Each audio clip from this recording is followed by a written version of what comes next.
Hello guys, welcome to my MNT blog. তো এখন বাজে বিকাল 5:30। এখন থেকে আজকের ব্লগটা শুরু হচ্ছে। আর আজকে ভেবেই রেখেছি যে বিকেল থেকে ব্লগটা শুরু করব, কারণ সকাল দিকটা না একটু কাজবাজের ব্যস্ততা ছিল।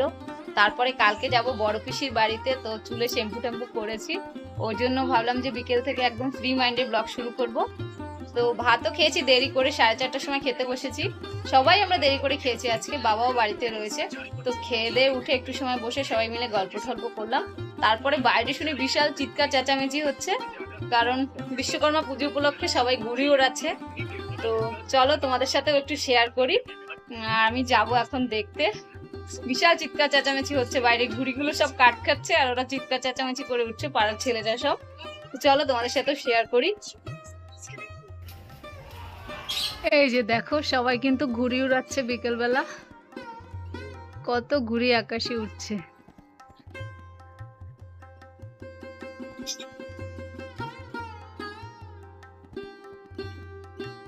বিকেলবেলা অনেকক্ষণ ধরে তো ঘুড়ি ওড়ানো দেখলাম। তারপরে সন্ধে পুজো দিয়ে চাটা খেয়ে আমরা এখন যাচ্ছি বাজারে। আমি, আমার ছেলে, তারপরে মা, বাবা, বোন, আমরা সবাই যাচ্ছি। শুধু ভাই যাচ্ছে না, ভাই দোকান খুলেছে। একটু দরকারের জন্য বাজারে যাচ্ছি। তো আমি আর মা দেখো অটোর জন্য দাঁড়িয়ে রয়েছি, আর বোন কিন্তু বাবার সাথে সাইকেলে করে চলে গেছে। আর এই বুদ্ধিটা কিন্তু আমার, ওকে বলেছি তোর ভাড়াটা দিতে হবে না, তুই বাবার সাথে সাইকেলে করে চলে যা, তাহলে 10 টাকা ভাড়া কম লাগবে।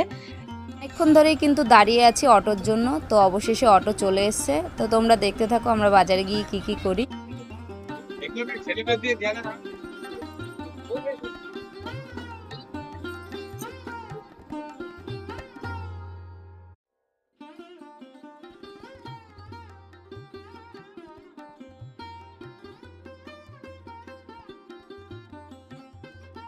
আজ কিন্তু আমার মা একটা বিশেষ দরকারের জন্য বাজারে এসছে। তো মা আমাকে বলল যে আমার সাথে একটু চল। তো আমি আবার বোনকে বললাম তুইও চল। তো এই যে বাবা তো এমনিতেই আসবে বাজারে, তো সবাই মিলেই কিন্তু চলে এসেছি।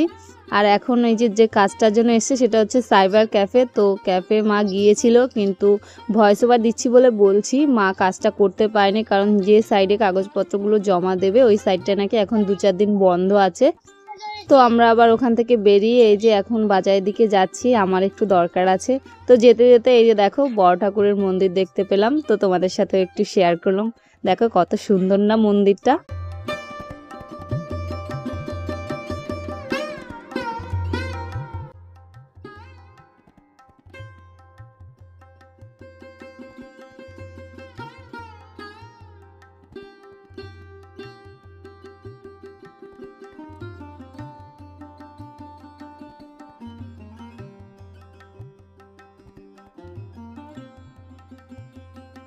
আজ কিন্তু বাজারে প্রচুর ভিড়। কালকে বিশ্বকর্মা পুজো, তারপরে রান্না পুজো রয়েছে। আর আমাদের দুর্গা পুজো তো প্রায় কাছাকাছি চলে এসেছে। তো পুজোর মার্কেটিংও কিন্তু অনেকেই শুরু করে দিয়েছে অনেক আগে থেকে। তো সব মিলিয়ে বাজার কিন্তু পুরো গম গম করছে লোকজনে। আর এখন আমরা একটু ফাঁকা জায়গায় রয়েছি, গলির ভিতর দিয়ে যাচ্ছি, কারণ মেন রাস্তায় না প্রচুর ভিড়। তার জন্য বাবা বললো যে সাইড দিয়ে চল। তো যেতে যেতে এখানে দেখি যে এই প্যান্ডেলটা খুব সুন্দর হয়েছে, আর বিশ্বকর্মা ঠাকুরও কিন্তু চলে এসছে প্যান্ডেলে। তো তোমাদের সাথেও একটু শেয়ার করে দিলাম। আর এরপরে আমরা কোথায় কোথায় যাই তোমরা দেখতে থাকো।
বাবা সাইকেল থামাতে আইসক্রিম খেতে ব্যস্ত। আমারটা দেখো গাইস ভেঙে পড়ে যাচ্ছে।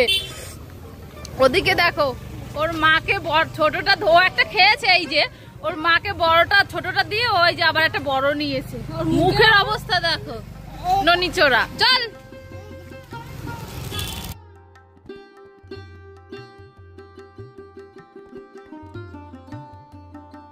আমার ছেলে কিছুতেই দিদুনকে ছাড়া থাকবে না। একটু সময় কোলে নিয়েছি, দেখো শুধু চিৎকার করছে। আমরা ওর কান্নাকাটি দেখলাম। আইসক্রিমটা তো ভালোভাবে শান্তি করে খেতে দিল না, এত চিৎকার করছে, ভালোভাবে আইসক্রিমটা খেতেও দিচ্ছে না।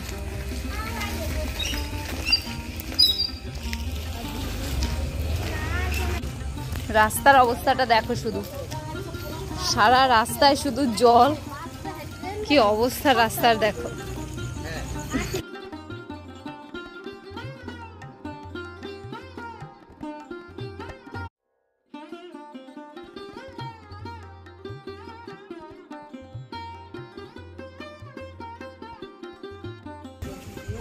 এগো ব্লু, দেখো কুকুরের বাচ্চাটা কি সুন্দর, নাদুস নুদুস একেবারে।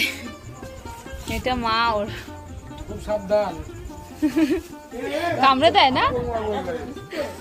কাকা বলছে খুব সাবধান।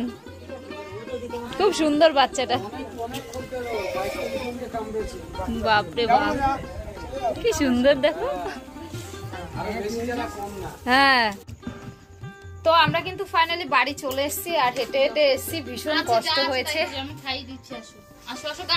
অটোতেই আসবো ভাবছিলাম, তো বোন বলছে না আইসক্রিম খাবো, তো বললাম তো চল হেঁটেই চল, আইসক্রিম খেতে খেতে বাড়ি চলে যাব। তো এক্ষুনি আসলাম, আর অনেক দেরি হয়েছে। ছেলে তো মানে কিছুতেই আমার কাছে আসতে চাইছিল না ওর দিদুনের কাছ থেকে, আর আমি নিলেই কান্না শুরু করে দিচ্ছে। মা তো লাস্টে দৌড় শুরু করে দিয়েছে, মানে ও এত জোরে ডাকাডাকি করছে। তো ঠিক আছে, আমরা এখন ড্রেস চেঞ্জ করব, তারপরে আমার ছেলেকে খাবার খাওয়াবো, খাইয়ে ওকে ঘুম পাড়িয়ে দিয়ে তারপরে কালকে পিসি বাড়ি যাবো, ওই জন্য ব্যাগ ট্যাগ গোছাবো। তো তোমাদের সাথে আবার পরে কথা হচ্ছে, ঠিক আছে?